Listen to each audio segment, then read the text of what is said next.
You see their performances, their form. What can you tell us about these two heavy favorites? Yeah, it's going to be interesting. We've now followed Erik Hansen quite a few times. We see patterns in his play.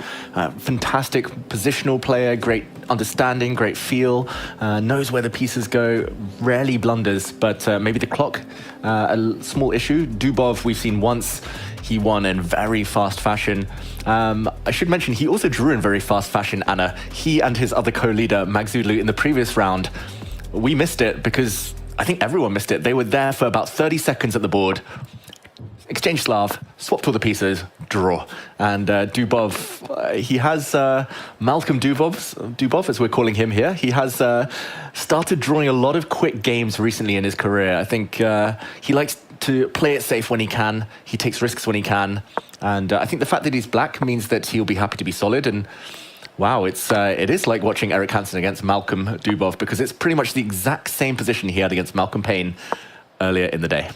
I think that was foreshadowing, because we exactly see that same setup. And will Erik try again the knight jump into the central square, trading knights there to get his bishop in the middle of the board? He again has the white pieces and again plays that same kind of setup. So it will be interesting to see if he changes the strategy against a higher rated opponent. In this case, it is Daniil Dubov who is the favorite in this matchup. But of course, you cannot write off someone like Erik Hansen, very experienced speed chess grandmaster, also from Canada, and very experienced streamer, very much a fan favorite. But I feel like so is Dubov. And as you said, no one wants to see Daniil Dubov in the main event when it comes to the players who are already there. Everyone fears him a little bit. Exactly. The fans want to see Daniil Dubov there, but the other players, they don't want to see him there. He's so dangerous, especially when you provoke him, when you wake him up, when you force him to play. Daniil comes for you. But I think, yeah, lately with black, I think he wouldn't be so scared of a draw here. He's just rock solid with black. He's doing exactly what Malcolm did. Maybe he even saw in that short break between round 4 and 5 how Erik did. He prepared a small improvement. Erik, meanwhile, he had this exact position just a few minutes ago, and now he's burnt 2 minutes thinking what to do new. He should just copy, just do what he did earlier. It worked out eventually. Erik, you got to move.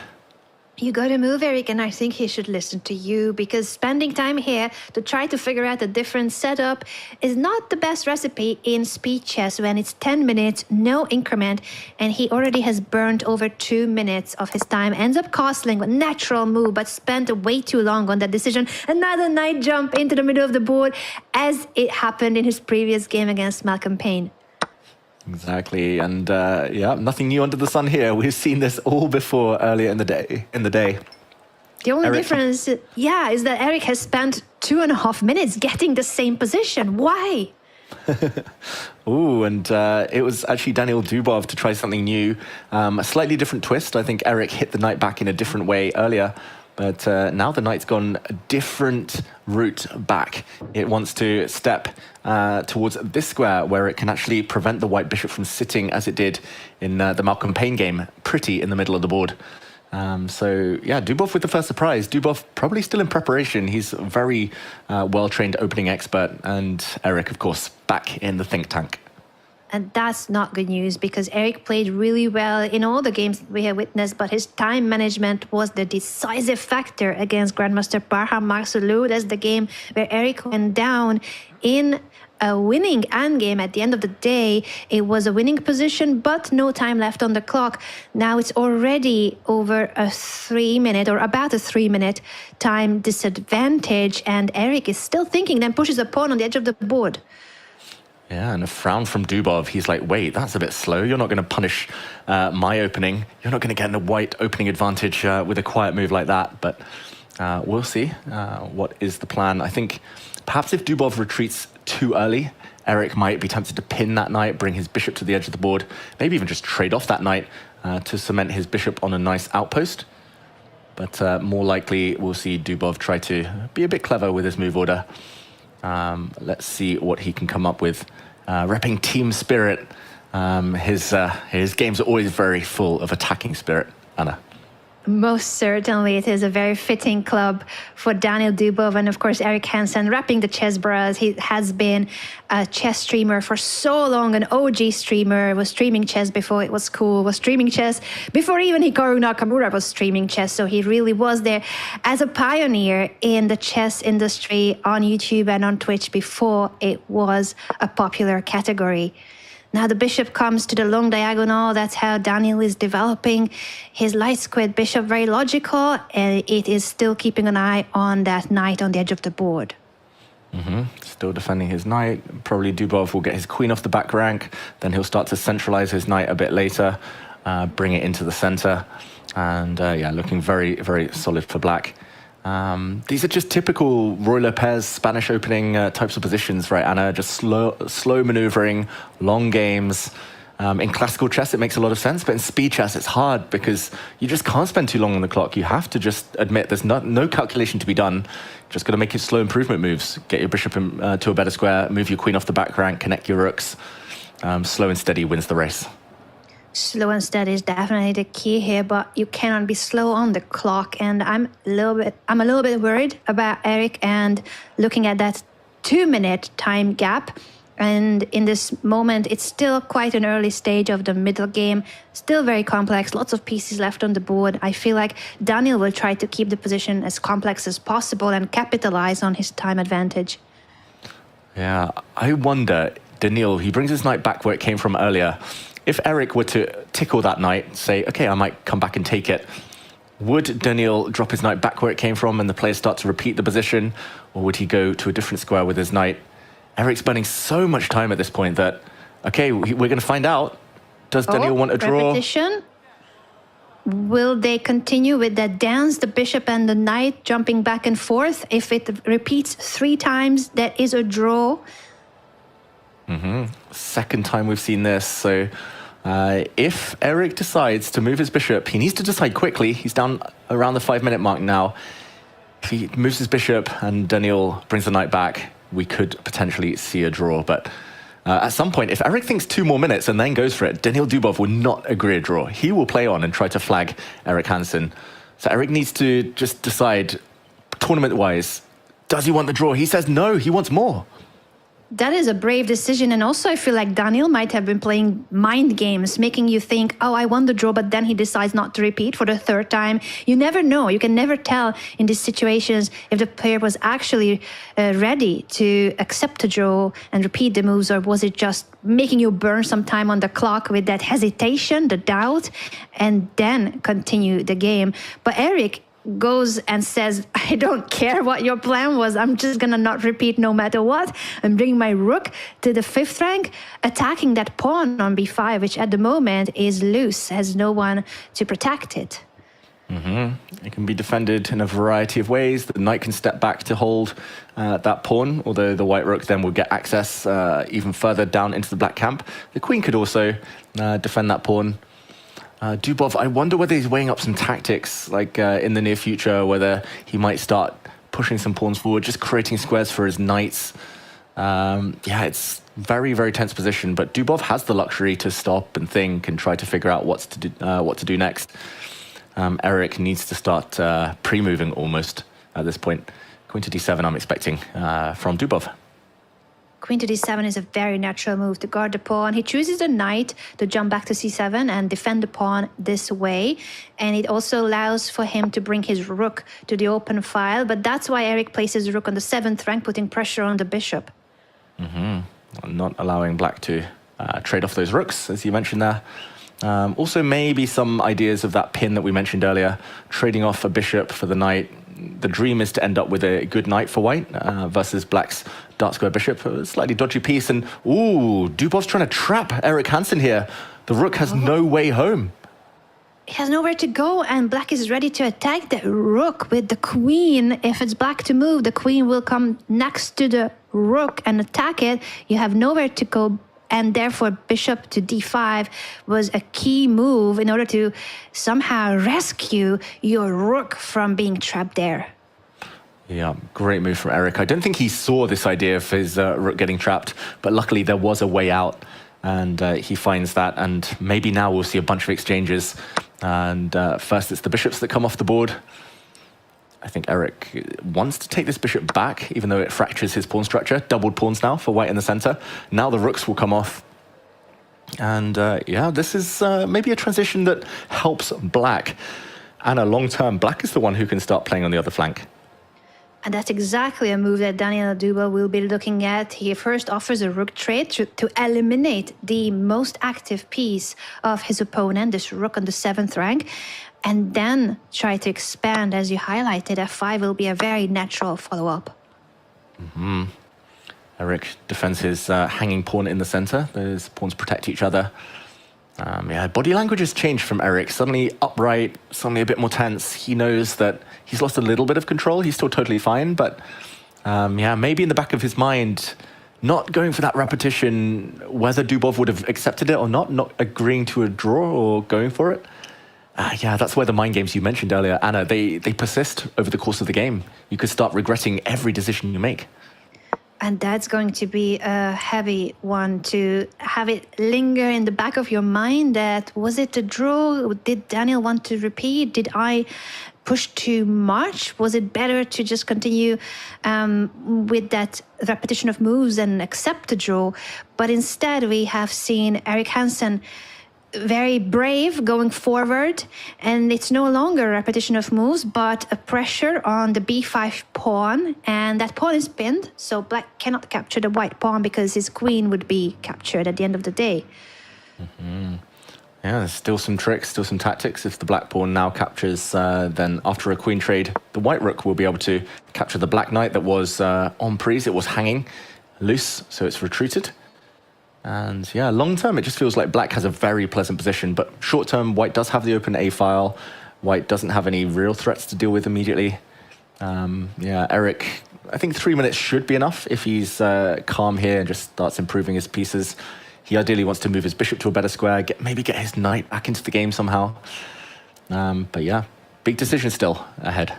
Big decision, and also a big decision on how much time is he going to spend on this decision. He cannot afford to think long anymore. He's down to his final 3 minutes. He drops the queen back to c2.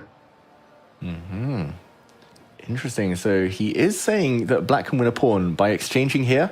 The black queen and rook are lining up, doubling up on this loose pawn. But if it's captured, if the queens come off, then at the very end, the white rook will be able to activate and come into the black position. So bit of a judgment call there from Eric. He's trying to force Daniil Dubov to simplify things, speed up the end of the game. But Daniil says, okay, you've got no time. Why should I make any commitments here at all? And that's what Eric does too. Just a little improving move. One step forward with the pawn to strengthen his pawn chain and make sure that he can take back on c4 with the b pawn if it were to be hanging because of the black queen and the rook. Solid move. Dubov challenges for the open file. If rooks and queens come off, the heavy pieces, Anna, it should probably be a draw. If it's just bishops and knights because it's so blocked. But yeah, still not easy to achieve that for Erik Hansen. It's still not. He does place the rook on the 5th rank again. We have seen a rook there before. Now this is the second rook coming to the same square. Eric looking up and shaking his head. He's not very happy with the last couple of moves, I feel.